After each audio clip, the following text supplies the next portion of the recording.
Many egg companies want you to think that their hens are roaming free and happy.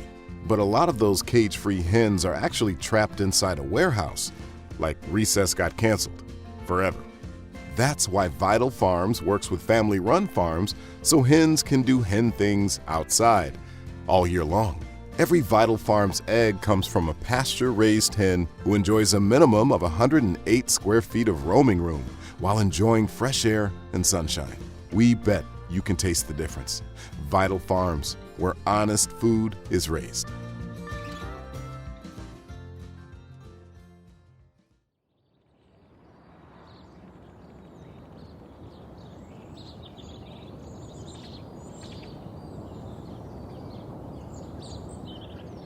The year is 2050 and it's time to make dinner. You walk into your backyard, you pick some tomatoes off the vine, pluck handfuls of fresh peas, and grab a few ears of corn from your thriving home garden.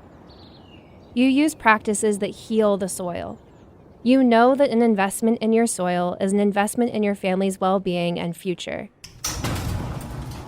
Next, you go into your garage, where you have an aquaponics system that doesn't require any soil.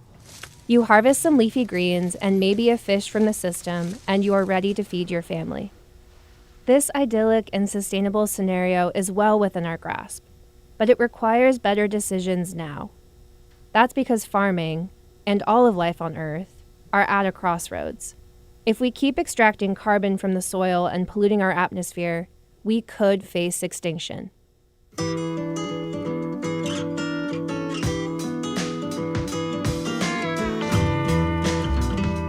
Welcome to The Future of X, a podcast from Aussie Media. This season, in partnership with Vital Farms, we consider the future of farming. I'm Isabel Lee, a former farmer from Sonoma, California, and now a writer and reporter with Aussie Media.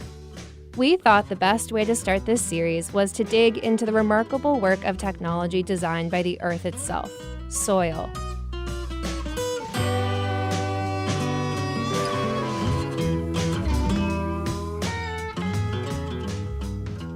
Arable land needs a drastic investment in farming practices that reintroduce carbon into the soil and help it retain that carbon for a long time. We call that regenerative agriculture. So how do we do that? Well, this is a podcast about the future, but to answer that question, we first have to go back to the past.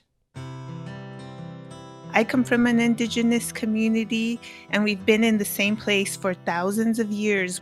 Like, if you're in a place for a very, very, very long time, having a system that doesn't regenerate itself is not even an option. Ade Romero Briones is Director of Native Agriculture and Food Systems at the First Nations Development Institute and a member of the Cochiti and Kiowa Nations. Indigenous people have been using regenerative practices for thousands of years. But now, methods like no-till farming and using cover crops to protect the soil from the sun are growing more popular. So is planting diverse ecosystems together, instead of using chemical fertilizers and pesticides. We can't talk about regenerative agriculture if we don't talk about the alteration of landways. We can't talk about regenerative systems if we don't talk about the destruction of the salmon, who spent generations and generations and generations of their nationhood building the fertility of the soil in places like California. So what do salmon have to do with soil? Well, you've heard about the salmon runs of the Pacific Northwest. When salmon swim upstream to spawn, they carry inland all the nutrients from the fish and krill they ate at sea. When they die, their bodies nourish the soil. America's redwoods rely on the salmon. It is just one example of the soil being an integral part of an entire ecosystem. Ade is familiar with the term regenerative agriculture, but she has her own term for it. We call it lifeways, like the way you eat, the way you generate your food, the way you respond to your environment are all part of the same epistemology of being in the world, and it's like a lifeway. And we have operated in these places under extreme conditions and survived and continue to survive in these places. That knowledge is invaluable. And so to me, the future of farming is Indigenous. If Indigenous communities have been farming the land for thousands of years in ways that regenerate soil, You may be wondering how we ended up with a food system that could compromise our ability to eat in the future. It started with a noble purpose, the desire to feed people, and with a geneticist and plant pathologist named Norman Borlaug, who in 1970 was awarded the Nobel Prize for his efforts. And his perspective was, how do we stop people from starving? This is Dr. Chris Nichols, a soil microbiologist. While feeding a hungry planet is a worthy and necessary goal, it's been done in a way that extracts carbon from the soil. Soil is sand, silt, and clay bound to carbon, hydrogen, and oxygen. And when you lose that carbon component to it, that's what changes the soil from being able to support life to becoming dirt that isn't going to support life. Industrial agriculture has been extracting carbon from the ground in wasteful amounts ever since. What conventional agriculture has done over time is they have really depleted the face of planet Earth from soil. It's a bleak picture. So much for Norman Borlaug's Green Revolution. Chris Nichols again. I am extremely worried about the condition of soil globally. Again, life as we know it is dependent upon having soil. And soil impacts the food source for pretty much all of the organisms that we see on the planet today. So we know that carbon, that is soil, that organic matter, is a natural cleaner filter for being able to remove pollutants. So for us to have clean air, clean water, and food, we need to have soil. Soils develop slowly. Topsoil, that upper, most productive layer, takes over 500 years to form and evolves in response to the climate, terrain, and organisms touching it. Topsoil is disappearing at an alarming rate. We lose 1.7 billion with a B metric tons of topsoil, of soil, every year in the United States. And if you were to load that topsoil into rail cars, and each car contained 100 tons, the length of that train would stretch around the equator over 8 times. And that is just in the United States. We may think of soils as static and constant, but they are not. Soils are living. They are born, they breathe, they age, and they can die. They are dying.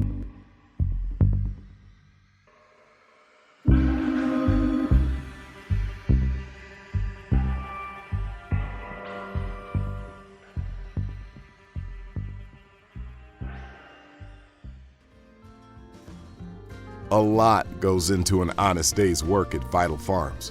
Their purpose is to bring ethically produced food to the table, and they believe that pasture-raising animals is the most humane and sustainable way to achieve that. That's why Vital Farms partners with nearly 200 family farms, helping them to rotate their pastures and do right by the land. Because helping the land helps the hens, which helps the eggs, which helps you. Vital Farms, where honest food is raised.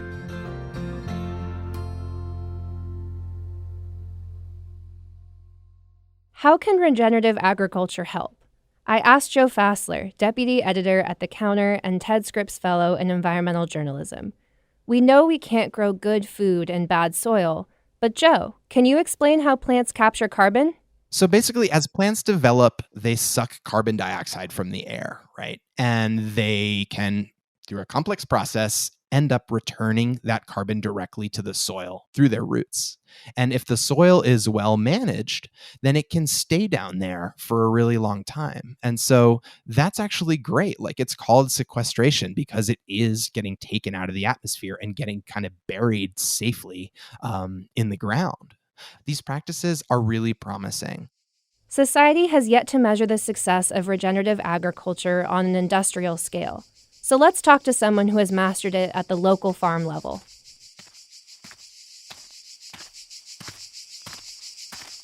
Yeah, today we're harvesting tomatoes. We're harvesting our purple basil right now. We're harvesting uh, pea greens, like the greens of black eyed peas. And we're also harvesting our African spinaches, like our Egyptian Malokia spinach and our Nigerian koto spinach. That's Kip Ritchie. He and Angelique Taylor run Smarter by Nature in Florida. Their farm has an agroforestry component. It builds on the understanding that diversity is strength and relationships are essential. Kip and Angelique rely on practices that help the soil. One of the main things we've been using is hay. And so we buy those large bales that are myceliated and broken down so that when we added that carbon source, that can further over time break down and create humus in our soil and also feed the microbes. We also use earthworm castings. Earthworm poop. And that is really rich in minerals and nitrogen. Lately, what we've been doing is implementing cover crops into our system. And we also make liquid fertilizers using the natural organic matter that's around us, and we allow it to ferment, and we dilute that with water, and that helps feed our plants as well. And how do Kip and Angelique measure success? We observe it by the vitality of the plants that grow in the soil. And we observe growing with the hay and without it. And the plants that are inside of the hay, they are doing way better. The soil is cooler, so it's retaining more moisture. And as the hay breaks down, it feeds the plants as well because it itself begins to get digested by the microbes. Kip and Angelique sell their produce at farmers markets in their community, which otherwise lacks access to fresh foods. The resilience of their land is linked to the resilience of their communities, of their neighbors. But there is also a downside to the regenerative craze. Joe Fassler again. Say a farm does great work, it's a corn farm, it's only corn, and it starts to sequester some carbon in there, okay. But the corn is really just being used to feed cattle and making the price of cattle cheaper. That might not necessarily be a net carbon benefit. Large-scale livestock is one of the greatest sources of methane, among the most noxious greenhouse gases. So finding ways to feed more cattle for less is not exactly earth-friendly. There are other factors that need to be addressed to see true success from regenerative practices in modern agriculture. According to Joe, land distribution in America should be addressed. This is a country where 97% of the farmland is owned by white people. So if we're talking about farming that makes the world better, you have to ask the question, we're making it better for whom, right? I mean, it's really sort of internally inconsistent or even incoherent to say, yeah, we're going to make the world better through regenerative agriculture, but only for the people who can get carbon credits because they own farmland already. What can be done to make access to land more fair? It starts with finding ways to get people, especially, people of color who have been historically disenfranchised and locked out of land in this country or had their land stolen from them, ways to be on the land and do so affordably. Joe also points out that Black farmers also deserve credit for passing down practices that heal the soil. People like George Washington Carver were, talking about essentially regenerative agriculture for a very, very long time. And Black farmers across the South, for instance, have been using these principles. So the idea of just kind of discovering this as like the hot new silver bullet that's coming to us from the think tanks and from the agribusiness companies is extremely misleading and even offensive. So better carbon offset choices in farming and more equitable access to land are needed to help guarantee greater success for regenerative practices in the future. And will these methods soon be the norm? Kip from Smarter by Nature believes the methods he uses to heal the soil will be widespread in 30 years. Based on the resources and climate change and all of the challenges that we're facing in agriculture, which they say is going to happen between now and 2050, you're going to have to do no-till, or you're going to have to practice these sustainable things in order to preserve the livelihood of the soil. I see indoor farming as going to be one of the next big things, like aquaponics, hydroponics, vertical farming, and stuff like that. And then the other is I see robots, like little bots, weeding the soil for commercial farmers and taking data analysis to show which plants are doing well and what minerals that are need to be placed inside of the soil. We do want to consider one futuristic method Kip mentioned, aquaponics. Aquaponics is the marriage of aquaculture, growing fish for food, and hydroponics, growing plants in water without soil. The nutrients for the plants come from the fishy water. The plants filter the water, which cycles back into the fish tank. And so we operate these systems on less than 1% water exchange per day, which is pretty efficient when you think in terms of soil-based agriculture. Janelle Hager is a state extension specialist in aquaponics at Kentucky State University, one of the top 5 research centers for aquaculture in the country. While aquaponics is a totally different system than regenerative agriculture, and in fact doesn't rely on soil at all, it is part of the portfolio of innovative solutions that could help give the world's overworked topsoil a break. If we're talking about feeding like a global population, there's not going to be one solution that fits all. And so aquaponics is part of the solution to growing food in a sustainable way. It's very resource efficient and, sustainable, not a lot of inputs as far as fertilizers or pesticides or insecticides, things like that. Aquaponics also offers hope to those without access to land. That makes this kind of farming accessible anywhere you are, whether you're in the city, or if you're in the urban environment or a rural environment. You can have something like this in your backyard and grow your own fish and produce. And you can do it in a location where the soil may not be adequate for growing those crops. A future of farming that sequesters carbon from the air to regenerate soil will require many of us to adopt new ways of eating and living, everything from what foods we buy to how land is valued and distributed. And when it comes down to it, we will have to get our hands dirty. That's right. More of us need to become farmers. If you really want to, have an ecological approach to farming, you need to have more people there. You need more human care. It requires more skills. It can't be fully automated. And so what we need to do is find ways to have a farming that's more inclusive. Angelique from Smarter by Nature agrees. There will probably be more farmers in general, and I think that's a great thing because that means different types of products that we haven't seen before that people would make businesses around.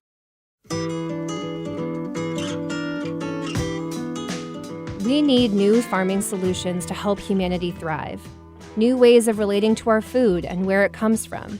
New investments and long-term solutions for the health of our soils. If there's ways to connect people directly to the production systems that requires them to put their hands in the soil and the dirt, I think that will get us closer to where we want to be.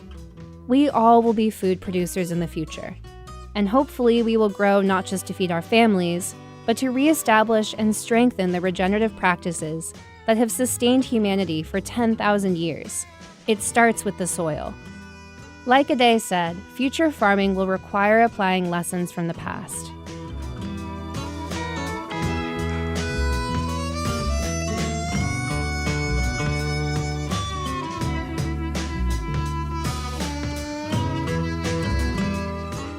In our next episode, what we will and won't be eating 30 years from now, when 2/3 of the world is expected to be living in urban areas. We're moving from the soil to the plate, looking at the ethics of what and how we eat. This idea of farm to table has become so grotesquely fetishized in our world. The bulls do have the summer of love followed by one very bad day at the slaughterhouse. I'm okay that today the planet can only provide me with these vegetables and these animals to eat.